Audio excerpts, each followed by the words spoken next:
Am I the a-hole for kicking my brother and his wife out of my house for what they told my son? I'm a single mother living alone with my 13-year-old son. My brother and his wife moved in with us over 2 weeks ago since they lost their apartment because of unemployment. My sister-in-law has been having conflicts with my mom, so I was the only one that was willing to help out. The situation is, my son's room is upstairs along with the room my brother was staying in. My son used to wake up to use the bathroom late at night, which is normal. Every time he walked down the hall, he'd pass his uncle's room. The door was always open, and my brother would get mad when my son walked down the hall and interrupted his and his wife's intimate time. My brother had a conversation with me about it. He said his privacy with his wife was not accommodated by my son constantly passing by their bedroom and interrupting their private time. The reason they left the door open was that the room would get really hot, and keeping the door open gave them a breather, and asked me to give my son's schedule for when it's safe to use the bathroom. I refused and suggested that he get a fan or keep the door shut if he wanted privacy or just stop being intimate, but not try to control my son's movement in his house. The next morning, I found out that my brother told my son he was banned from walking down the hall to use the bathroom from 1 till the morning. My son told me, and I got so irritated and pissed off. I went off and yelled at my brother asking if he really did that. He apologized and said he had no problem with my son taking a second to pass by their room. But his wife was the one uncomfortable and thought it was inappropriate because my son is old enough and understands. It would have been totally fine if he was under 5. Plus, they just wanted privacy without having to suffer hot weather. He came up with a suggestion of me moving my son to be with me in my room, and Mom supported this suggestion just to avoid her daughter-in-law. But I sternly told them I won't be moving my son out of his room under any circumstances whatsoever. I told my brother and his wife to pack their stuff and go look for privacy elsewhere. We clearly can't give it to them. He resisted, but eventually moved in with my mom. My brother is blaming me for the arguments that his wife and mom are having, and my mom isn't speaking to me for putting her in this situation. So, am I the a-hole here? I don't know for how long they'll stay with my mom, but what I did affected her life. Now for the top comments. Not the a-hole.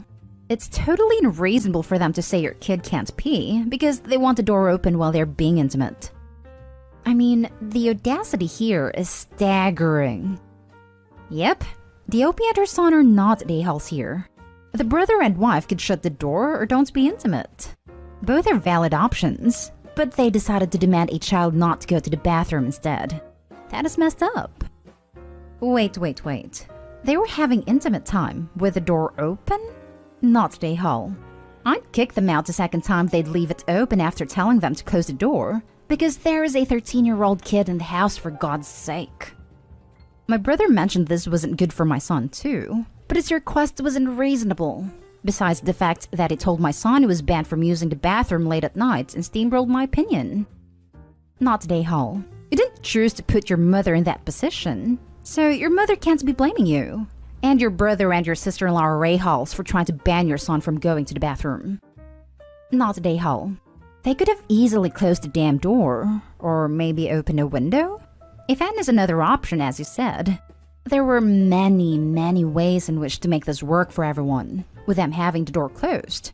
They just needed to be catered to, you know, while you were bending over backwards to help them by letting them stay with you.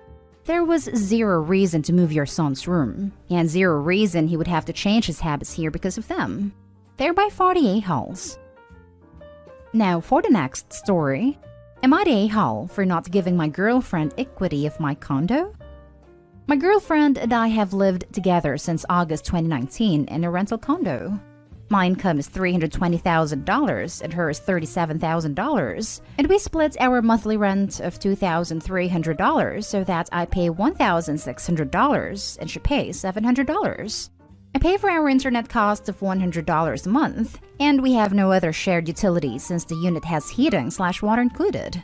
My girlfriend works about 30 to 35 hours per week at a job that I got her through my connections, and I work between 60 to 100 hours per week working 2 jobs.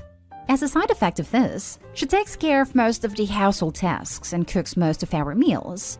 She spends about 1.5 hours per day doing household chores and cooking. Now, I've recently purchased a condo with money that I pulled together during the last year or so. Sadly, COVID keeping us at home lets me save up a decent down payment. I also was able to buy a car last year to help us get around safely during the pandemic. We also used that car to teach my girlfriend how to drive. The condo I bought was $970,000. It is in one of the most desirable neighborhoods in our city, and it's a 1,050 square foot, 2-bedroom plus den, 2-bathroom unit. An upgrade from our current rental unit that is about 750 square feet, which is a 1+ den with 2 bathrooms. The monthly cost for my new condo will be $4,350, mortgage plus maintenance fee. My girlfriend and I plan to move into my new condo on July 1st when I close. My girlfriend had insisted on paying rent in the new place since she knows the cost for me will be much higher than our current living situation. We agreed she could pay $700 a month so that her costs don't change from our current rent. My girlfriend didn't help with the down payment, and she isn't on the mortgage or the title. I had a family lawyer put together a cohabitation agreement to ensure that the condo would remain mine alone. Now, my girlfriend is saying that she thinks she deserves some equity in the property based on the rent that she would pay. It doesn't make sense to me. She pays rent now to our landlords and doesn't expect any ownership or equity, so why would I agree to give her equity in a condo that I own? Am I being an a-hole here? Edit. Adding a few additional details. 1. We agreed that in 3 to 4 years, we would buy a detached home together when she's had time to save up money to contribute to the down payment, and we would jointly own that property together, proportionally. 2. Our city is so expensive that she cannot buy property on her income anywhere, not even within a 3-hour drive of the city. 3. If single, she would be paying $1,600 for rent for her own place, or $1,000 for a room somewhere normal. For $700 a month, she could only get a room in a sketchy area with multiple roommates. 4. We will likely get married in 2 to 3 years or so. 5. She chooses not to get a better job with a higher income, because her current job is very relaxed. She regularly watches movies or takes naps while she's on the clock for work, and so she doesn't want to get a different job that pays more because she's concerned she will have to actually work the hours that are expected. 6. The cohabitation agreement also includes a goodwill payment clause that would give her $10,000 per year we are together, to a limit of $100,000 at 10 years. This way, she would not be left with nothing if our relationship ended. Not day haul. That's not how rent works. Seriously, she's choosing to not take a better paying job to contribute to their expenses/rent, and she's getting a fantastic rent deal. She's getting greedy, to be honest. I don't think you're an a-hole. If you were engaged, I'd probably have a slightly different opinion. However, instead of charging her rent, why don't you have her in charge of living expenses like cable, internet, water, heat, groceries? That way, she isn't actually paying you to live at your place, but she does have financial responsibilities for her living arrangements.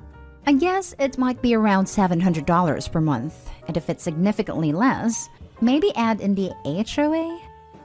Given the difference in their pay, $700 is pretty damn high for her as it is. I don't love the cost split here. Equity is best left for marriage, and if that's on the table, they should seriously talk about this. I agree it would be cleaner if she paid a bill or two rather than rent. There is a sometimes fine line and sometimes very broad line between differently paid partners, both contributing and one making a profit off the other. The one who makes significantly more should be careful not to do that. Not day haul. I can't imagine demanding equity in something my partner is buying with his own money. That's not how rent works. If she's insisting on paying rent, it's rent. It's not her paying part of the mortgage. If/when you two get married, revisit it of course. But holy crap. Not day haul. 100% agree with you. I'd explain to her she's renting from you now, instead of a landlord. Would she pay for house renovations, taxes, things that break? Of course not. So why would she get all the benefits without any of the cost? Next story. Would I be the a-hole if we didn't trade our suite at a resort with sister-in-law's regular room for her honeymoon? My sister-in-law is getting married. Since they live in a resort area and we haven't had a vacation in forever, my wife and I decided to turn this trip into a vacation for ourselves. We figured why not, since we would have to pay for the plane tickets to get there anyway. So we planned to stay there for a little over a week after the wedding as well, so we could get some relaxation time. While her parents had invited us to stay with them, we didn't want to impose for so long and wanted some private time, so we looked for places to stay for the week after the wedding. We decided to splurge and get a deluxe suite at a resort instead of a regular room. Anyway, we talked a bit about the wedding and the trip with her family, primarily to let them know when our flight would be landing. We also talked about our plans to extend a trip for a week after the wedding as a little vacation for ourselves and would be staying at one of the resorts. They asked which one, and we told them along with how we got a suite and were excited. It was just a casual conversation. However, some of her family think we should give up our suite at a resort for her sister and her future husband to use on their honeymoon. They couldn't afford to go out of town for a honeymoon, so they had gotten a hotel room in town to stay in after their wedding, which the family had chipped in to pay for. However, the place they have booked is more of a regular hotel with a regular hotel room. It really isn't as nice as ours. Everyone is thinking that it is unfair that we will be staying someplace so much nicer than them when we already had a nice honeymoon, and that we are purposely trying to make the couple feel bad about it. Now for the top comments. Not today, Hall. Tell the person who is complaining to pay for the bride and groom's new room. That would shut them up. Her whole family is insinuating this, and they already all pitched in to pay for the hotel room they have booked. If it's such a great concern for them, they all can pitch in more. Not today, Hull. You're already spending money on flying there, the accommodations, and presumably a gift. It's not your responsibility to provide more, and anyone who is pressuring you is way out of line. The people who think you should give up your suite should either 1. Chip in more money to get them a suite, or 2. Shut the hell up. Either way, problem solved. Why should you guys fund their suites by yourselves when it's other people think they should get a nicer room? They should do both at the same time. Shut the hell up, chip in, and stop bugging Opie. Not today, Hull. You booked a vacation for yourselves. It isn't your fault that sister-in-law and her husband can't afford to take a honeymoon. It isn't your fault that they couldn't get a nicer hotel room at home either. I don't think you were under any obligation to trade rooms with them. And shame on the other family members for guilting you into it for having more disposable income. Now for the last story. Am I the a-hole for choosing to house my ex-wife instead of my sister? I'm 26 male, sort of caught in this, and I'm not sure if I'm the a-hole. My ex and I married right out of high school. We were pressured because she was pregnant with our daughter. It was a pretty toxic marriage, and we were not mature enough for it at all. We split up before my daughter was 2 and have been better co-parents since. Our daughter's 8 now, and things are great. We co-parent well, respect each other, and more civil than we were ever as a couple. When this whole pandemic happened, we were really struggling. My ex wasn't working the same hours, and we literally were losing money paying for a sitter to watch our daughters since they switched to doing school online. We came up with a solution for my ex to move into my apartment. This was to help each other out. Splitting the rent and bills was a lot easier than us doing it on our own. And since she was working certain hours, she could be home watching our daughters, so we wouldn't spend so much on childcare. It just worked. It's been this way for months, and likely keep it like this until my daughter starts going to school full-time again, and my ex finds better work. My twin sister is in the middle of getting a bad divorce with her husband. The bastard was caught cheating on her. She doesn't have anywhere to stay that's close except for me. But my sister really hates my ex. She's hated her since high school, and I found out that was because she at one time caught a boyfriend of hers with my ex-wife. And then to top it off, she hated all the cheating ex-wife did while we were married. I'll say though, we were both constantly cheating throughout our marriage. Neither of us were saints, and I'm glad that we've matured a lot since then for our daughter's sake. My sister knows I also cheated on my ex a lot, but she only acknowledges what ex did during the marriage. And I'm sure it's because it ties into what happened in high school. Still, I offered to let my sister stay, but warned she's gonna have to be used to my ex's presence and be civil in front of my daughter.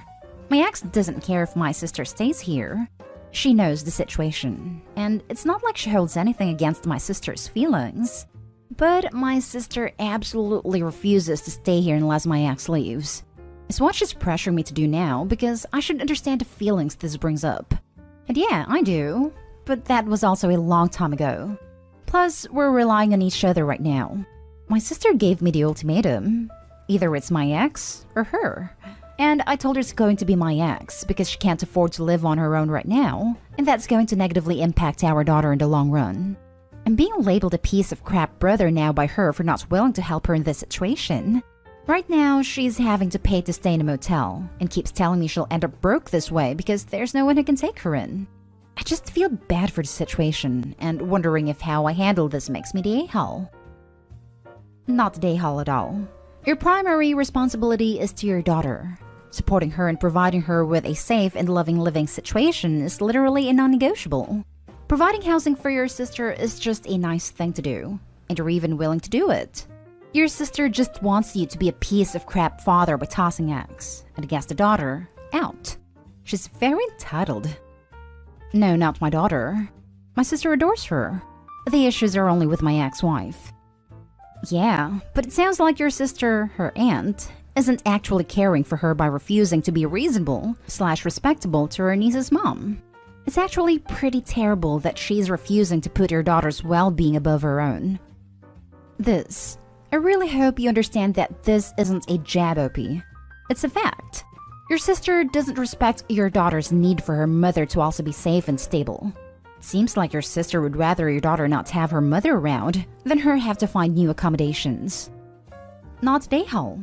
You're housing the mother for your child, and your sister wants you to kick her out. Even though you aren't married, you're always going to be a part of each other's lives.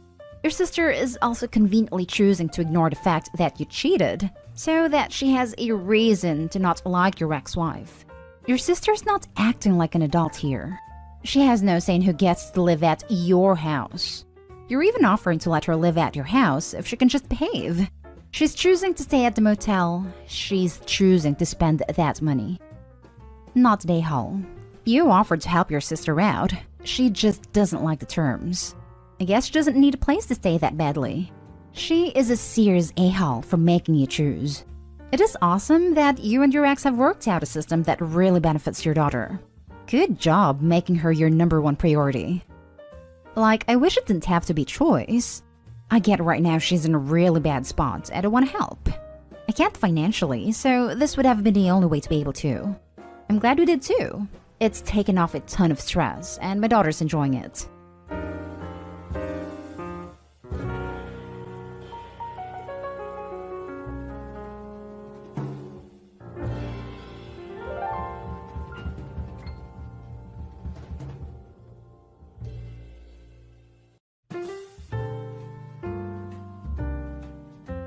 This is the final update to the AITA post where OP find out his baby isn't his a month after his wife passed. Link to the first part in the description. Now for the final update. Baby's gone. The results came back 2 days ago. As expected, I'm still not the father. By the time the results came in, I'd already packed up most of the baby's things. My mom was staying with me, helping take care of the baby and keeping me sane through all of this. This morning, my late wife's parents, sister, and brother-in-law came to pick him up. The handover was smooth, except for a snarky comment from my wife's sister. She said I seemed too eager to let the baby go. I didn't respond. There was no point, but it stung. Despite that, my in-laws, her parents, were supportive throughout and told me that going no contact would be best for everyone involved. I agreed. It's painful, but I think it's the right choice. I hugged them goodbye and they left. They're good people and I will miss them. Now, the house feels empty.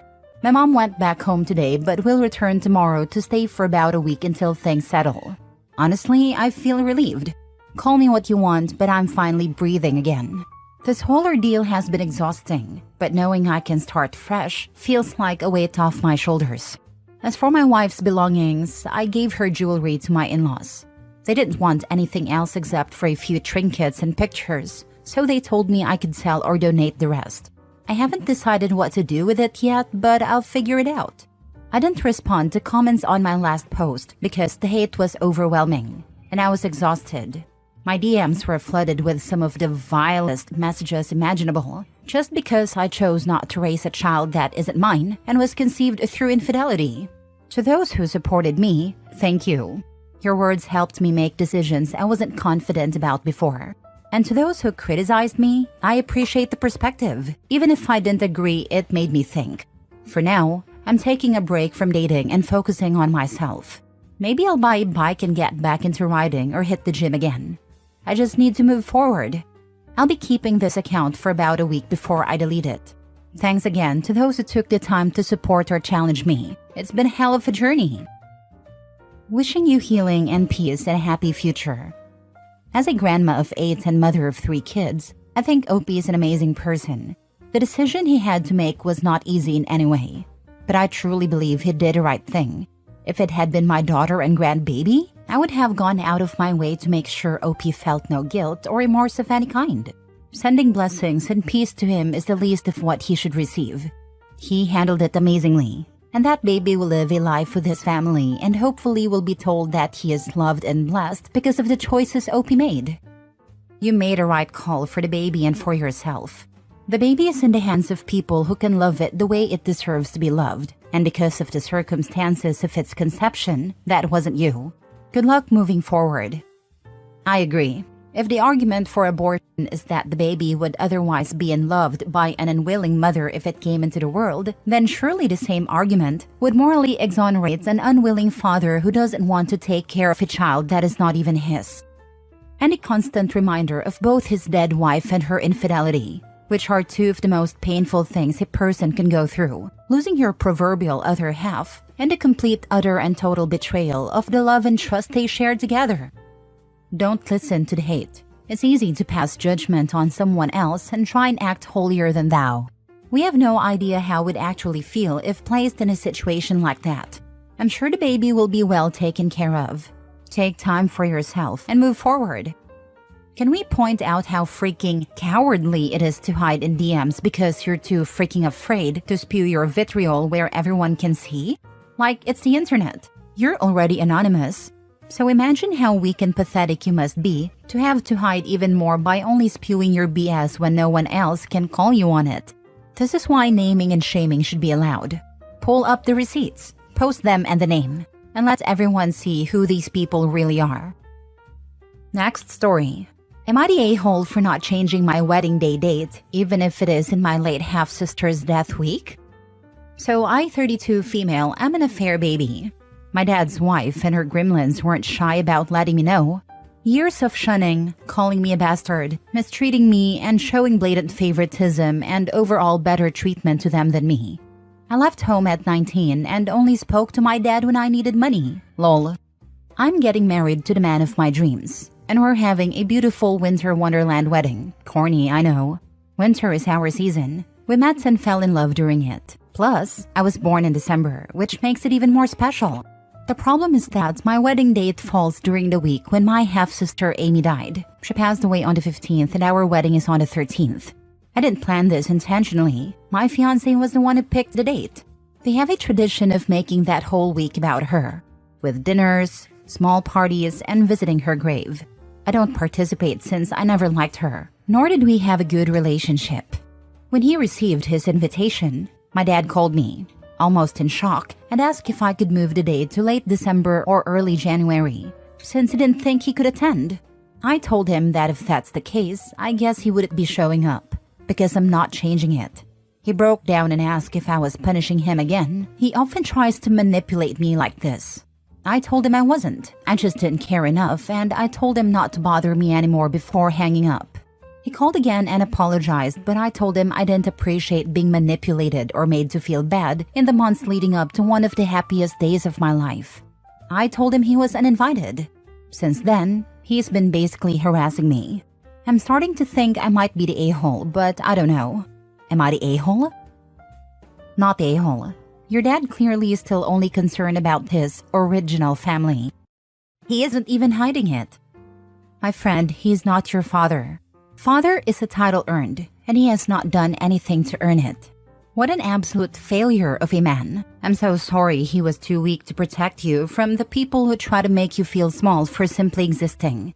And those wedding perks that come with being a real father, like walking you down the aisle or having a dance, he hasn't earned either. You're beginning a new chapter in your life, and you're not obligated to carry the baggage forward to this new stage. And your dad and his family are baggage. Not the a-hole. Be selfish for your own peace. My nephew got married on the anniversary of my brother's death, his uncle. It made what was once only a sad day into a very happy celebration. Congrats on your marriage. I would love if someone got married or had a child around the time my brother died. Mid-June is always hard in my family. If we could celebrate new life at the same time, it would open so many new doors. You are not the a-hole. I got married in December. The 10th to be exact, as our anniversaries are around that time. My grandmother's birthday was the 7th, and for me it was like she was with me somehow even though she was gone. You didn't make the decision with malice intent. Enjoy your wedding and don't worry about your dad's family. Think of yourself as Cinderella finally getting her happy ending. Next story. Am I the a-hole for telling my dad's fiancé I am not interested in being her son or accepting her as a mom? My mom died 6 years ago. I'm 60 now, and for the past 2 years, my dad has been dating Kate.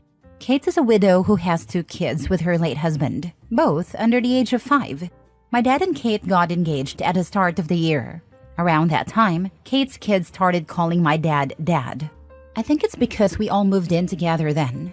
Since that move, Kate has been trying to bond with me and build a mother-son relationship to go along with my dad's father-kid relationship with her kids.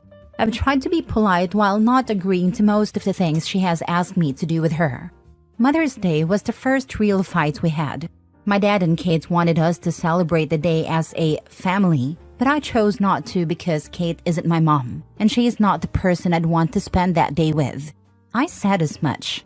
Kate told me she could be my mom and was willing to try very hard to be a good mom to me. When I didn't go along with it, she said these were important memories for the whole family, and we needed to blend as a family unit. My dad tried to claim I was a big brother now, or would be once they were married, and that I should want to create a close, loving, and supportive family unit for Kate's kids. When I said I didn't feel obligated to, we fought. The fight didn't stop Kate, but in the past month, she's been more upset because, on top of everything, I refused to give her away at the wedding. She said she wanted her kids to do it, and they will be walking with her. But since I'm older and technically able to do it in a more official way, she was hoping I would. I told her I wasn't going to do that and would be extremely uncomfortable in that role. After that, Kate pulled me aside when my dad and her kids weren't home and asked why I was being so difficult. I told her it's because I'm not interested in being her son or accepting her as my mom. I told her she's Kate, just Kate. Her kids are just Kate's kids or my dad's almost step-kids. I told her I don't want to be her son or their brother, and I'm not going to try to be something I don't want to be. I said it's fine to be friendly, but they will never be the nuclear family to me that they want to be with each other. My dad tried talking to me after Kate told him about our conversation, but we ended up arguing. Kate and my dad both said I was being unfair by not even trying the nuclear family thing to make it work. They said being 16 doesn't mean I can't open my heart to another mom and 2 siblings. Am I the a-hole? Now for the comments. Not the a-hole. Of course no. Your dad and stepmom shouldn't be trying to force you to be a son/brother. All you have to be is respectful to them. I really hope they can understand and respect you. He's still grieving. His dad and Kate need to understand that and give him his respect. This is it. The difference between Kate's kids and OP is that OP consciously knew his mom. He's good, I think, especially because he explained to her that he's okay with Kate marrying his dad and he's friendly with a lot of them. He just doesn't see her as his mother. If Kate and dad don't push it, a friendly relationship can become a trusting friendship. They just shouldn't expect the mother-son relationship.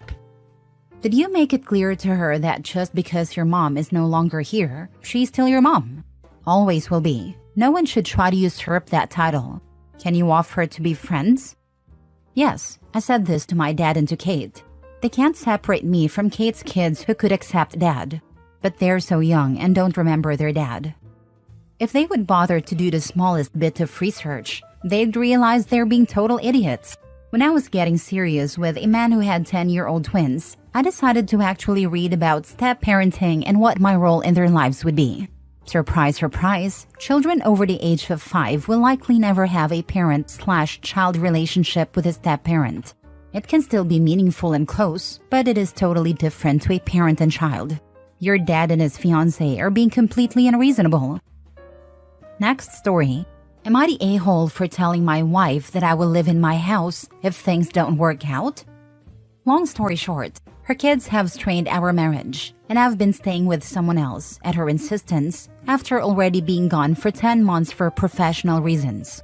For the last couple of weeks, she's had it in her head that she and her kids will continue to live in my house without me until it's sold if we decide to divorce, while I continue to pay the mortgage. Her name is nowhere on any ownership documents. I've paid the entirety of the mortgage and the down payment. I would obviously buy her out of any other equity she's contributed, appliances and small improvements, but I haven't decided on anything beyond that. Last night, I finally told her to forget that as an option. This made her upset because she has nowhere to go, admittedly not comfortably, and cannot afford to pay the bills independently. I also told her that I wouldn't kick anyone out, but she refuses to simply cohabitate for the sake of practicality. We're still trying to work things out. So, am I the a-hole? How long have you been married? 4 years. You need to hurry up and divorce. You've been separated for almost a year already, 10 months working away. She doesn't want you living in your own home. The longer you delay kicking her out, the more money she can take from you. If she bought any appliances, she takes them when she leaves. In respect to the equity in the home, talk to a lawyer. Stop talking to her. Not the a-hole. Your mistake was moving out of your own home. I think this was legally a terrible move. I don't think he can just come back after being gone and demand she move. He already abandoned her and the kids. Not my term, but the law's term. He has some work to do if he wants that house. They're not his kids. Legally, he has no rights or responsibilities to them. He could ignore their existence, and legally he's not in any trouble unless the courts decide he has taken on a fatherly role for long enough, which depends on a variety of other factors. Go back to your house. Now. Talk to a lawyer. Yeah, I believe it's like abandonment or something if you're the one to leave, which just gave her a lot more claim to the property. Last story. Am I the a-hole for telling my ex-mother-in-law what makes her think she can see my child? My ex-mother-in-law and I always bumped heads. Not because of me, but because of her. When I started dating her son, she didn't like it. I never said anything disrespectful to her because I wasn't raised that way. I tried to make her like me, but nothing worked. She was just that typical boy mom who wanted her son all to herself. She would try to get in the way when my spouse and I did couple things. I still remember when she said I was taking her son from her. I never understood why she acted like this. I'm fine with the rest of my spouse's family. Years later, I got married to her son in Honduras. I always look back on that day and wish I could relive it. My mother-in-law was invited but didn't come because she said she was disappointed in her son for choosing me. I wish that was just a bad dream. My spouse was upset that his mom didn't come, but we moved on and started planning the rest of our lives together. Sorry for rambling, but in 2023 I found out I was pregnant. This is where everything started. My spouse told his family the news and they were happy, except for my ex-mother-in-law. She didn't care or congratulated me. The only thing she said to me was that she hoped the baby wouldn't make it. The comment replays in my head every day. I knew that if I was bringing a child into this world, I didn't want them around my ex-mother-in-law. That's how it's been. During my pregnancy, she disappeared. I never heard from her, and I didn't receive anything for the baby. Not that she had to send anything. Last year was incredibly difficult for me. My husband passed away in a motorcycle accident, and I felt completely alone. Everyone was grieving, but I still wish he could have met our daughter. My daughter is turning 1 this year, and my mother-in-law has never seen her. She stayed in her lane, and I stayed in mine. Surprisingly, she decided to contact me. She's been blocked, but the only way she could reach me was through Facebook, which is public. She sent me a long message saying, I know it's been a year since we've talked, but I think it's my right to see my granddaughter, so stop keeping her from me.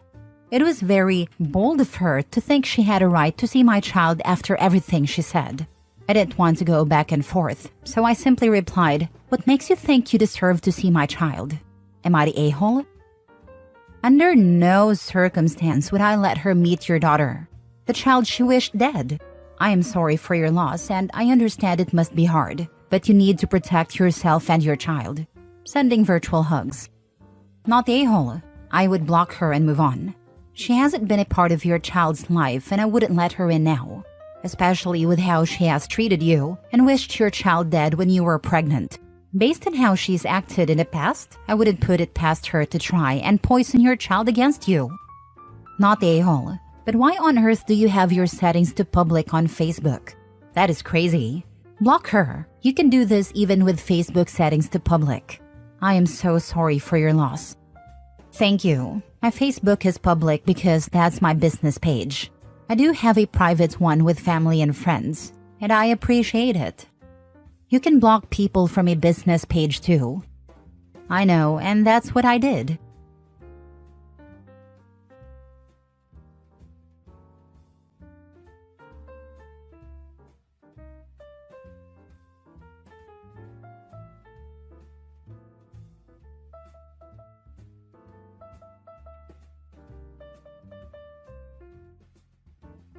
Am I the a-hole for forcing my parents to keep disowning my half-brother? My parents never got along with me, 21 male. They clearly favored my half-brother Junior, 23 male. My dad was especially harsh since I wasn't what he considered an ideal son. My grandparents started a fairly successful small HVAC business in our area, and my father has a job there but no real power, with the actual business ownership belonging to a trust. My grandfather didn't trust my father with financial decisions. 3 years ago, my dad found some old diaries my mom had, and in them, she detailed an affair that went on until the affair partner died 12 years ago in a car wreck. They argued for days, precisely because the trust that owns the business will be going to only biological grandchildren. My grandfather hated my mom and suspected her of fooling around.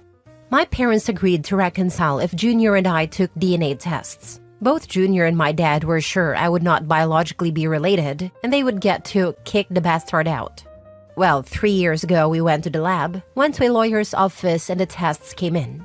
I was my father's son. Junior was not. What's more is the house we live in was also to go to only biological grandchildren, and my birthday was coming up. My father was subdued on the drive home, but Junior was still mouthy.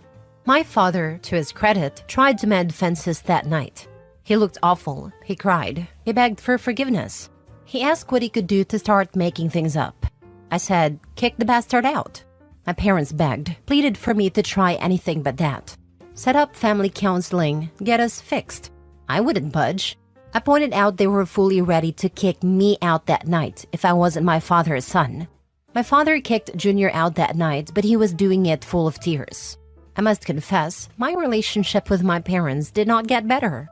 My father acts like a broken man, and my mother is just silent.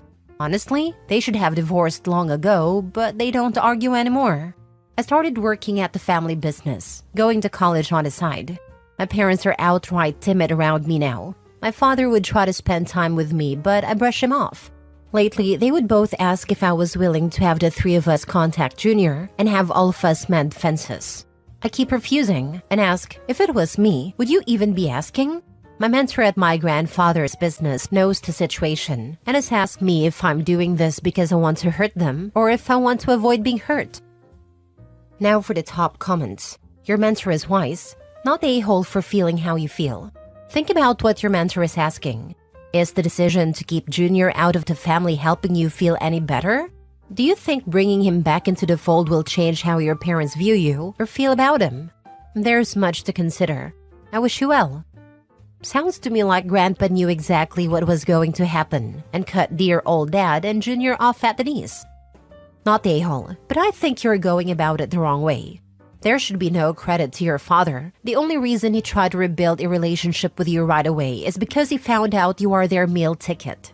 I can't even imagine the heartache you must have grown up with, what that car ride to the clinic before you knew the truth must have felt like. The fear of thinking you were about to be kicked out of the only family you have known. My advice to you is to get therapy. Accept that your birth family is never going to be what you want them to be. You already grew up and they already messed up your childhood. Figure out what you want for your life and pursue that. Remember, you owe them nothing. The business and the house belong to your grandparents and now you. Put yourself first, since they never bothered to do that for you. Your parents suck, and if you decided to go no contact with them, that would be 100% justified. You're right, when they were talking about throwing the bastard out, they were definitely talking about you, if you turned out to not be their biological child. Quite frankly, after the DNA test, that should have been the moment that you decided to cut them off and go on with your life. In the future, since you were still young and not to the position to move out just yet. I can even see why you were feeling vindictive at a time and demanded that they do to your brother what you knew they were going to do to you. Maybe a part of you thought that your relationship would get better if he weren't around. However, it's been 3 years since then, and you can see that it hasn't.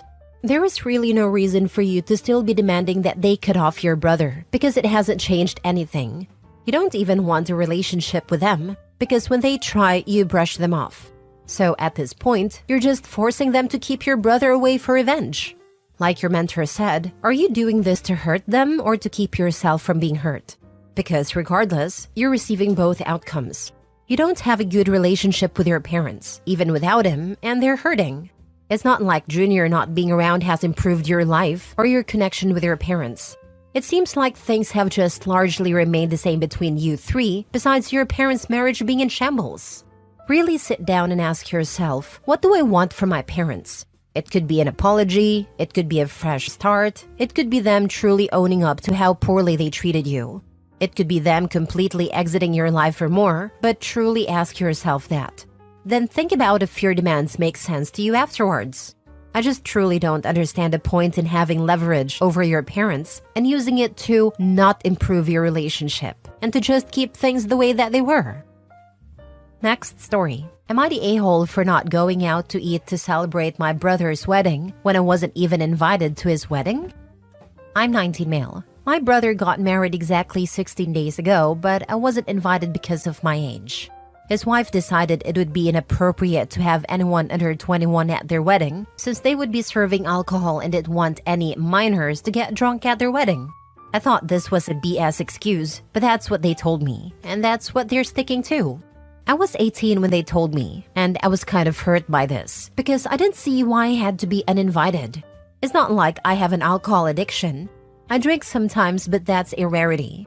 I asked them to reconsider a couple of times, and they refused every time.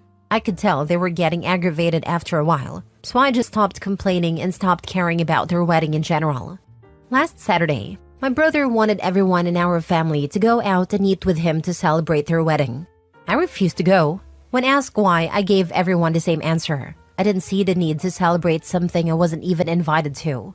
At the time, my parents didn't say much and kind of respected my decision, until my brother and his wife got upset at dinner when they realized I wasn't there. I had already told them I wasn't going to go, so I have no idea why they expected me to show up. After the dinner, my brother and his wife both texted me, saying they were upset that I couldn't spare some time so the whole family could be there to celebrate with them. My parents are trying to remain neutral, but I think they believe I'm wrong.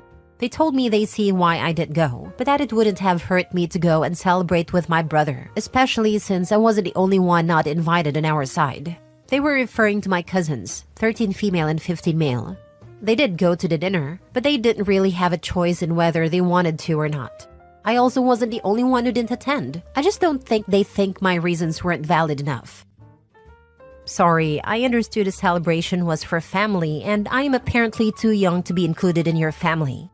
Besides, the restaurant served alcohol, and of course you can't possibly allow a minor in a place that serves alcohol, lest I completely lose control and drink myself silly, as I have never done in my life even without your supervision. Not the a-hole. Lol, this should be the reply. They serve alcohol, and out of respect for your wife and her concerns of a 19-year-old drinking, I felt it best I don't come. Turn it back on them. And in the future, don't let them drop their spawn on him to babysit because he is family. Sorry, I can't babysit. I've got alcohol in my house and your children are younger than 21. You know how it is. Not a-hole. It was rude, hurtful, and silly of them to not invite you. I also think it's kind of ridiculous that they had a follow-up dinner to celebrate their wedding and demanded everybody to attend. Who does that? Their actual wedding and reception weren't enough? I feel like they need to be the center of attention all the time. Are your brother or sister-in-laws very jealous and competitive with you? Their behavior is so weird. My relationship with my brother was just normal. We weren't exactly best friends growing up, but I would go to him with a lot of my problems, and he always listened. He made effort to show up for my important events and took me out when I was younger, so we were close in that way. I think he's still mad at me though, so I'm not sure about that now. Our age gap definitely played a role in how close we were. As for his fiancé, our relationship is also normal, I guess. We do not talk much, but it's not that awkward or anything. When she's around, we can hold a conversation, but we don't go out of our way to reach out to each other. Next story. Am I the a-hole for uninviting my adoptive brothers from my wedding after they said they don't see me as family? I'm a 32-year-old man and I'm getting married to my longtime girlfriend soon. What should be one of the happiest moments of my life has turned into a heartbreaking ordeal because of the deepening rift in my family. To give you some background, I'm my parents' biological son, and when I was 12, they adopted 2 boys who were biological siblings. Jack, who was 8, and Liam, who was 5. From the very beginning, it was clear that things were going to be tough. Jack came with severe behavioral issues due to some intense trauma. I'll spare the details, but it was significant. I tried my hardest to be understanding, but living with him was nothing short of exhausting. His outbursts were constant, and I often felt like I was walking in eggshells, terrified of setting him off. As we grew older, I continued to try to be there for Jack, despite everything. A few years ago, Jack fell into a devastating drug addiction. I stood by him through his darkest moments, supporting him through rehab and doing everything I could to help him get back on his feet. It was draining and heartbreaking, but I did it because I loved him and believed that despite our challenges, we were still brothers. Liam, on the other hand, was always easier to get along with, and I formed a closer bond with him. But even so, I always felt like an outsider. Jack and Liam's bond as biological siblings was undeniable, and I never quite felt like I was truly a part of it. It was like I was always on the edge, looking in, trying to be included but never fully accepted. The situation came to a head recently at a Sunday dinner at my parents' house. My son was working on his summer homework, which involved creating a family tree.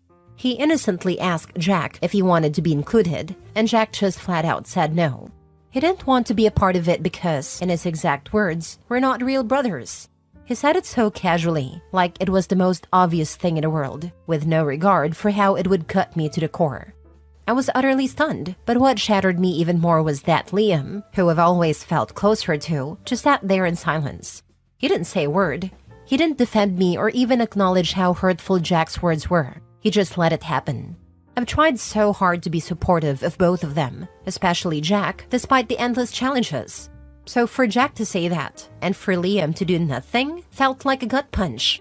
It was as if they were both telling me, in no uncertain terms, that I was never truly part of their family.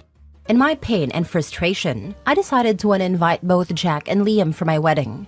My fiancé has been nothing but supportive of my decision, but my parents are furious.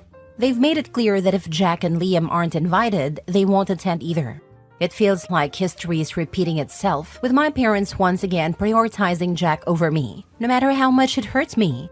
I'm absolutely heartbroken that my parents would choose to miss my wedding rather than support me in this.